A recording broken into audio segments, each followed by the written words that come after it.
Guys, what is going on? I'm back with a whole new video, and I just want to say welcome to all the new viewers of the channel.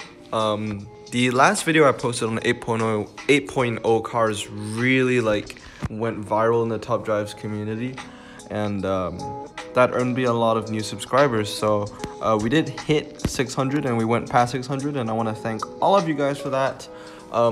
The next milestone is 750 and then followed by 1,000. So hopefully we'll get to 750 in the near future. But I just want to say welcome to all the new subscribers and of course my returning ones. I'm back with a new video, and this is going to be comparing what I think would be some of the most anticipated cars from 8.0. And when I mean 8.0 cars, I mean the 8.0 American cars that I revealed.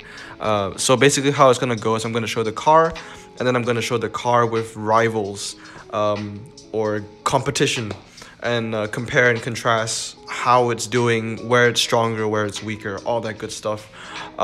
So we're going to start off with the Chrysler Laser XT. Now, actually before we get in, I just want to say that I haven't been posting in a while. That was because I just went through my college midterms, which is basically like final exams. But that's over now, so we'll be back to the normal schedule for posting videos. Anyway, we're starting off with the Chrysler Laser XT. This is a car that is on the upper hand of the uncommon level with RQ10. It has a top speed of 115, 0 to 60 of 8.2, and handling of 78. So straight off the bat, we can see what the strengths of this car is. The handling, 78. Maxed out would probably go to 86 or 87. And the only reason I'm saying that is because, as you can see, the rival, the first one is a Mazda RX-7, also has 78 handling, non-upgraded. So I do have a maxed out version of that, and it has 86 handling when I upgraded it, 969. So let's just compare the Chrysler Laser to some of its rivals. So first of all, the Mazda RX-7, it has the same amount of handling. The Mazda does have better top speed, but the Laser does have lower 0 to 60. So it's going to be really interesting comparing both of these cars together. I'm definitely going to keep the Chrysler Laser when it comes out. Now, next one is the Jag. The Jaguar is known for its strengths in the drag department, the jag and the drag, if that makes sense. It has a low 0 to 60 for an uncommon car and a high top speed for an uncommon car once again. Comparing it to the Laser is slower, but only by 0.1 of a second, and it does lack a lot in the top speed department. However, in handling, the Laser is a lot better by 8 points. So I would say the Laser is pretty good all-rounding so far. Now I'm going to compare the Laser to the Stealth. The Stealth, unlike the other two cars that I just mentioned, is RQ9, but the stats are just much better. 6.70 to 60 and 78 handling. I'm sure once 8.0 comes out, the Dodge Stealth will not be an RQ9 car, and it will probably be bumped up to a rare. But for now, as you can see, you can compare the Stealth and the Laser. The Stealth is just a lot stronger statistically.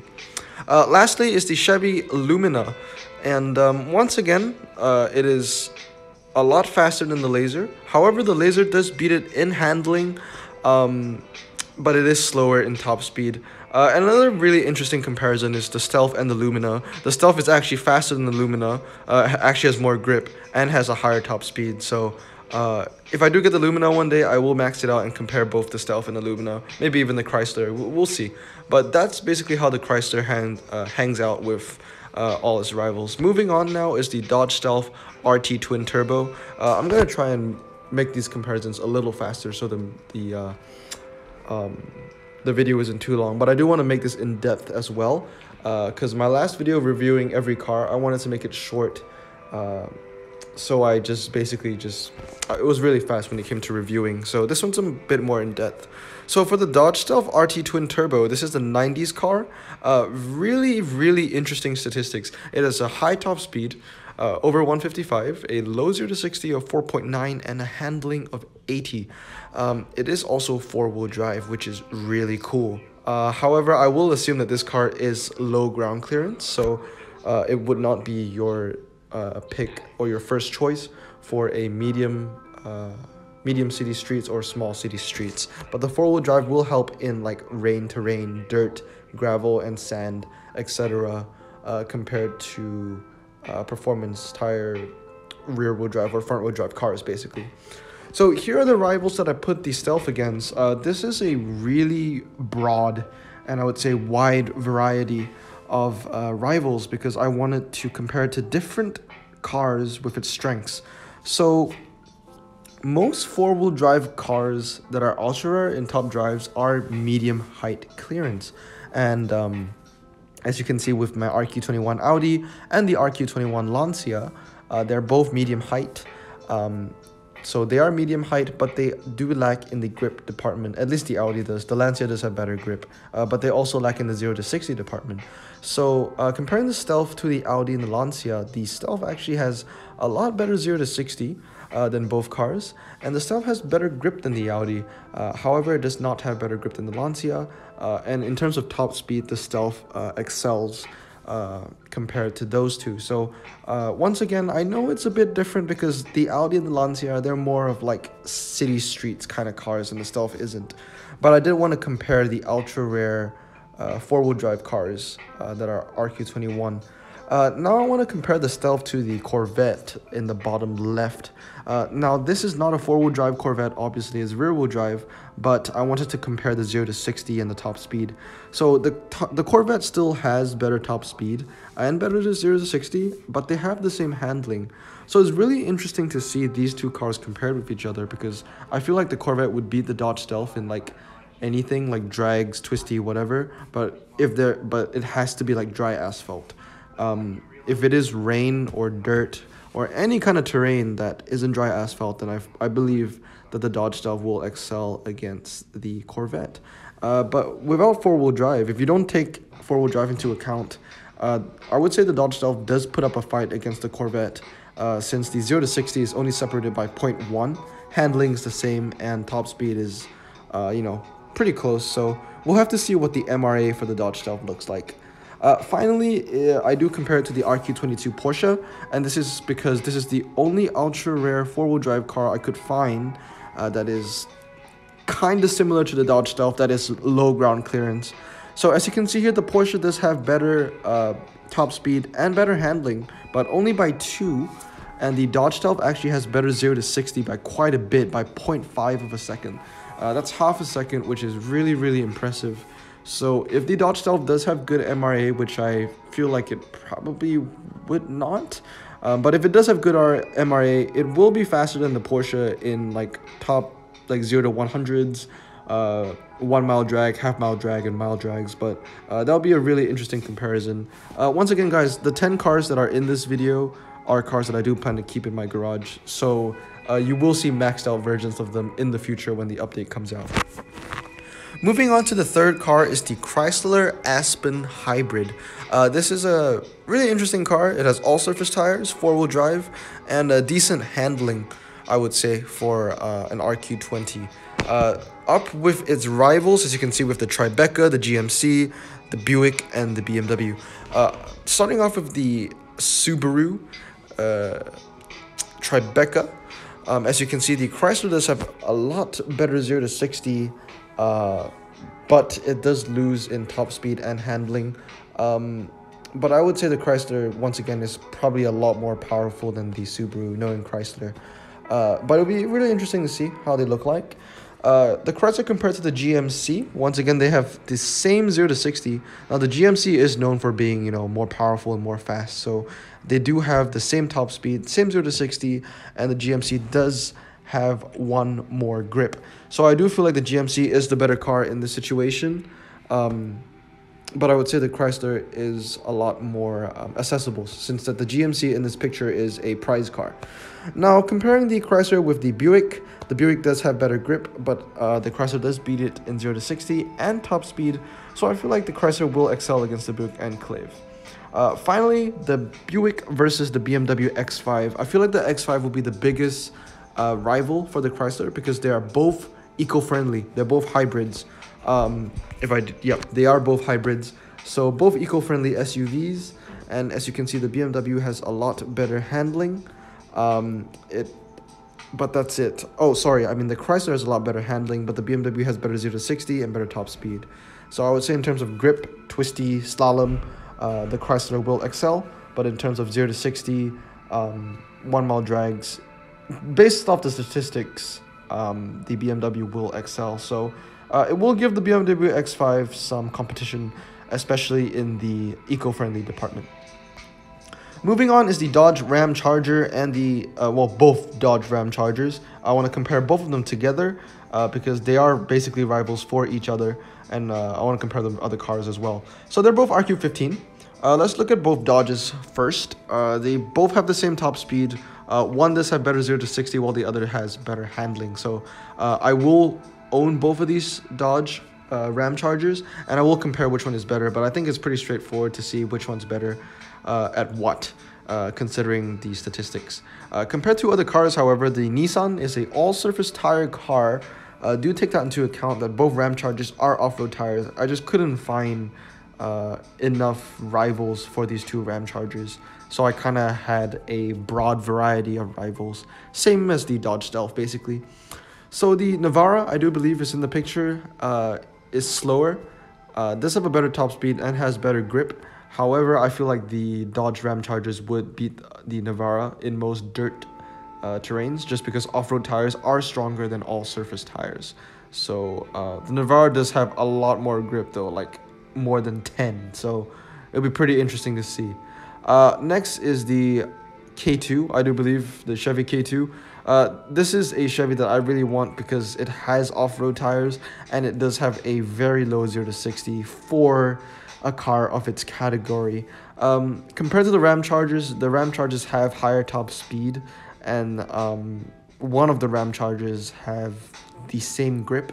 However, the Chevy is faster, and I do believe that it would still beat both Ram Chargers, considering it's RQ16 and the Ram Chargers are only 15. Finally is the Suzuki Jimny. Once again, this is an all-surface tire car. Ram Chargers will beat it in 0 to 60, has better top speed.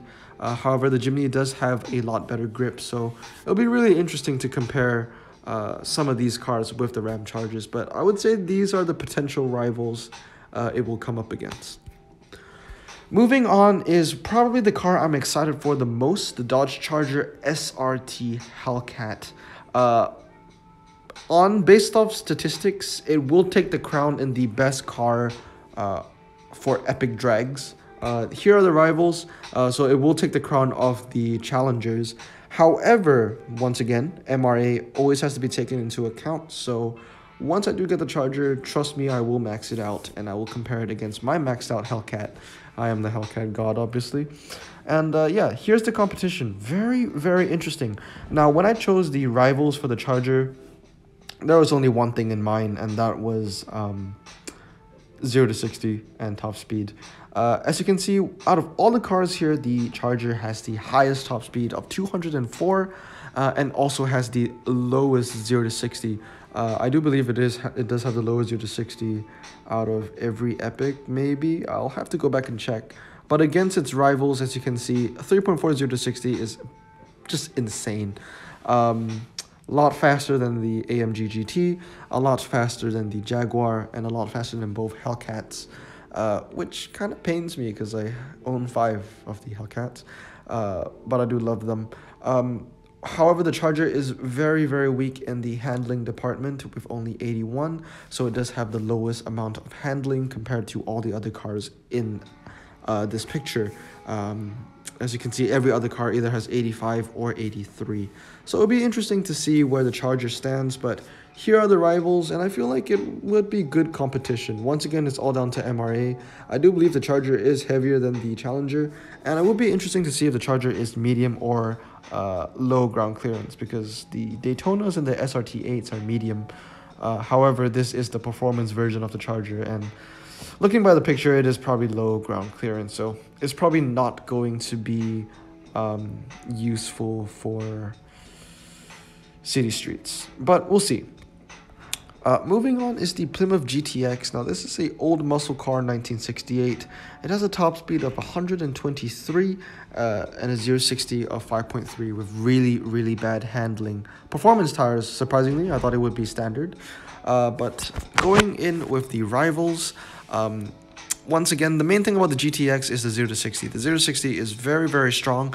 As you can see, the RQ11 0-60 is the same as the RQ14 Plymouth Fastback, the Barracuda, at 5.3.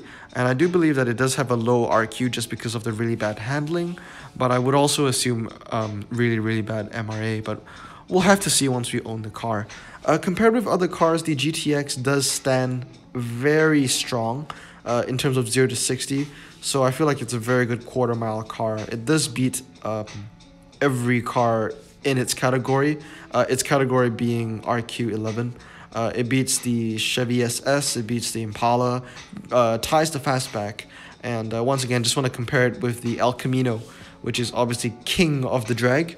5.0 0-60, obviously, with the Camino, 5.3 the GTX, and they have the same amount of grip, which is really interesting. So, nice to see where it stands. Moving on is the Chrysler ME412. It is a early 2000s car, has a insane top speed, 248, maxed out would be 250 plus. Compared to the Bugattis in the game, I think one of the Bugattis has a top speed of 253, so that would be just really good comparison.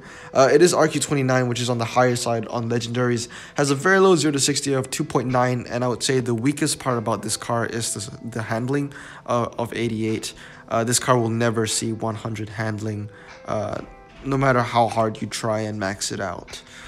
Here are the rivals that I feel like the Chrysler would best go against. A lot of it is basically the older 90s legendary cars, but I threw in the Pagani as well. These cars that I put the Chrysler against are known for their top speed. This is the huge test bowl car, huge drag car. So as you can see, against the Pagani, it has better 0-60 and better top speed. However, it has lower grip. Compared to the McLaren, once again, it has a... Well, actually, compared to every car in this picture, it has the lowest 0-60 and also has the highest top speed. So that's going to be very interesting. And compared to the Nissan R390, it has it's 1 second. I did not realize that. This is like my first time really looking at these pictures, even though I made all of them. Yeah, the Chrysler is 1 second faster in 0-60 than the Nissan, which is insane. Also has higher top speed, but has worse handling. But I would say the biggest competition for the Chrysler is the Ford GT concept, because this was a car known for its high top speed.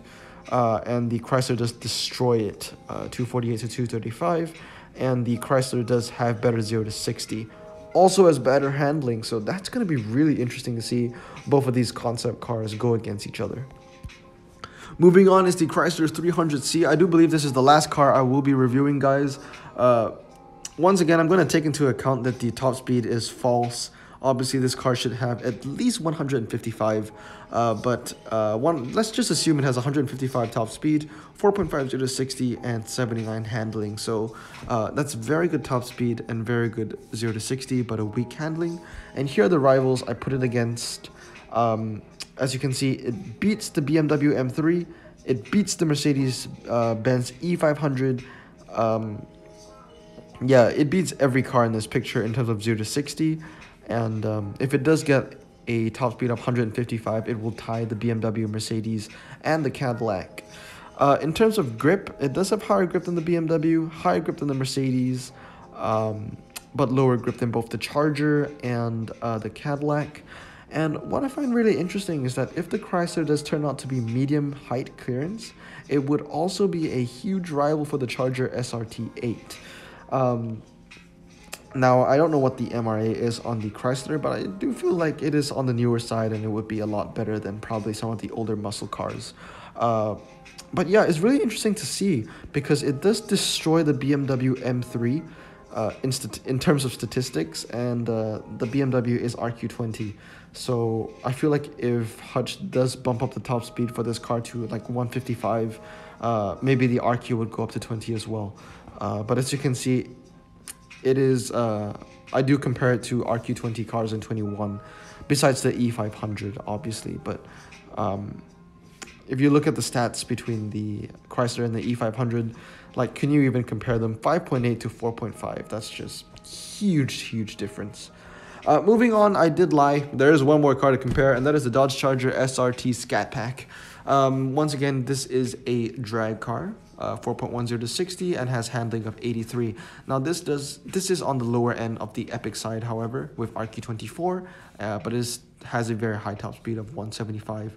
So here are the rivals I think it'll go up against. We have the TVR, the BMW M6, the Mercedes AMG C63, and the Porsche 911 Carrera S Cabriolet. So in terms of top speed, it does have decent top speed, I would say. As you can see, it has 175.